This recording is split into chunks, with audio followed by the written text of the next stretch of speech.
വാർദ്ധക്യമുള്ളവരെ ഒരിക്കലും വീട്ടിലിരുത്തരുത്. അവർ ഒരുപക്ഷെ വരുന്നില്ല എന്ന് നിർബന്ധിക്കും. മക്കളെ നിങ്ങൾ പോയിട്ട് വാ, ഉപ്പയ്ക്ക് എന്തിന്, നിങ്ങൾ പോയിട്ട് വരികയാണ്. അങ്ങനെ അനുവദിക്കരുത്.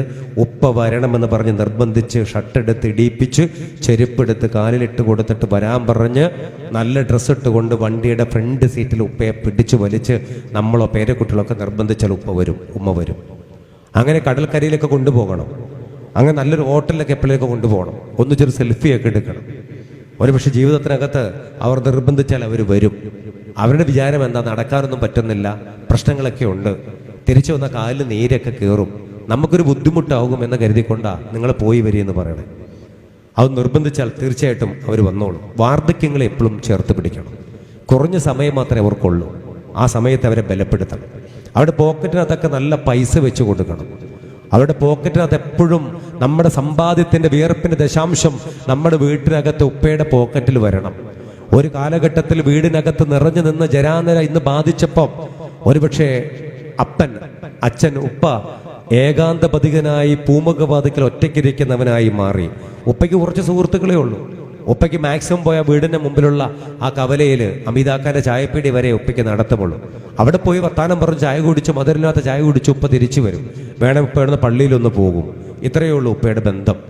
അങ്ങനെ ഉപ്പയെ അങ്ങനെ ഒറ്റയ്ക്ക് തളച്ചിടരുത്. സൗഹൃദങ്ങളിലേക്കും ആഘോഷങ്ങളിലേക്കും യാത്രകളിലേക്കും ഉപ്പയെ കൂടെ കൂട്ടണം. ഉപ്പയുടെ പോക്കറ്റിന്റെ വീടിന്റെ മുറ്റത്ത് ഒരാൾ വന്നിട്ട് സഹായം ചോദിച്ചാൽ ഉപ്പ വീട്ടിനകത്തേക്ക് മുഖം തിരിച്ചിട്ട് എടിയേ എന്ന് വിളിക്കാൻ ഇടവരുത്തരുത്. നമ്മൾ ഉപ്പയുടെ പോക്കറ്റിനെ നിറച്ചു കൊടുക്കണം.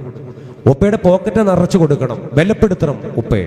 അങ്ങനെ അധികാരത്തിന്റെ ചെങ്കോലുകൾ നഷ്ടപ്പെട്ടിട്ടില്ല ഉപ്പയ്ക്കെന്ന് തിരിച്ചറിവുണ്ടാകണം. ഒരാൾ വീട്ടിലേക്ക് വരുമ്പോൾ 80 വയസ്സായ ഉപ്പയുടെ പോക്കറ്റിനകത്തുനിന്നും മകൻ കൊടുത്തിരിക്കുന്ന വിയർപ്പിന്റെ ദശാംശം എടുത്തു കൊടുത്ത് അഭിമാനത്തോടുകൂടി ഉപ്പയ്ക്ക് കൊടുക്കാനുള്ള ശക്തിയും ആർജവും ഒക്കെ നമ്മൾ പകർന്നു കൊടുക്കണം. ഞാൻ യൂസഫ് അലിയുടെ ബയോഡാറ്റ കണ്ടിട്ടുണ്ട്. ആ ബയോഡാറ്റ എന്നെ ഏറ്റവും കൂടുതൽ എന്നെ ആശ്ചര്യപ്പെടുത്തിയതാണ്. ആ ബയോഡാറ്റ അദ്ദേഹം എഴുതിയിരിക്കുന്നത് ഒരു 10-50 ചോദ്യങ്ങളുണ്ട്. അതിനകത്ത് ഒന്നാമത്തെ ചോദ്യം ചോദിച്ചിരിക്കുന്നത് നിങ്ങളുടെ പേര്, ഊര്, ഭാഷാപരം, എക്സ്പീരിയൻസ്, എക്സ്പെരിമെന്റ്. അങ്ങനെ ചോദിച്ചിട്ട് 25ാമത്തെ ചോദ്യം ഉമ്മയുണ്ടോ, 26 ഉമ്മയുടെ പേരെന്താ, 28 ഉമ്മയ്ക്ക് അസുഖമുണ്ടോ, 29 നിങ്ങളുടെ അഭാവത്തിൽ നാട്ടിൽ ആരാ ഉമ്മയെ സംരക്ഷിക്കുന്നു, 30 എൻ്റെ സ്ഥാപനം താങ്കൾക്ക് തരുന്ന ശമ്പളത്തിൽ മുടക്കം വരാതെ ഉമ്മയുടെ പേരിൽ എത്ര ശതമാനം തുക താങ്കൾ നാട്ടിലേക്ക് അയച്ചു കൊടുക്കും ചോദിക്കുന്നുണ്ട്. എത്ര ശതമാനം തുക അയച്ചു കൊടുക്കും ഉമ്മയുടെ പേരിൽ നാട്ടിലേക്ക്? ഉമ്മയ്ക്ക് അവകാശമുണ്ട്. മകൻ്റെ വിയർപ്പിൻ്റെ സമ്പാദ്യത്തിൻ്റെ അവകാശി ഉമ്മയും ഉപ്പയുമാണ്.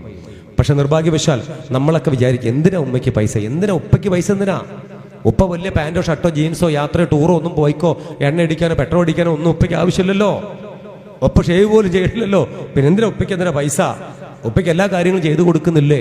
ഉപ്പയ്ക്ക് വീട്ടിൽ പാലിയേറ്റീവുകാരുണ്ട്, കാര്യങ്ങളുണ്ട്, എല്ലാമല്ലേ? അല്ല, അധികാരത്തിന്റെ ചെങ്കോലുകൾ ഉപ്പയുടെ കയ്യിൽ നിന്ന് മാഞ്ഞു പോയിട്ടില്ലെന്ന തിരിച്ചറിവുണ്ടാവണമെങ്കിൽ നമ്മുടെ സമ്പാദ്യത്തിന്റെ ഒരു വിഹിതം ഉപ്പയുടെ പോക്കറ്റിൽ വെച്ചു കൊടുക്കണം. ഉപ്പയ്ക്ക് അധികാരത്തിന് ഇങ്ങനെ പകർന്നു കൊടുക്കണം.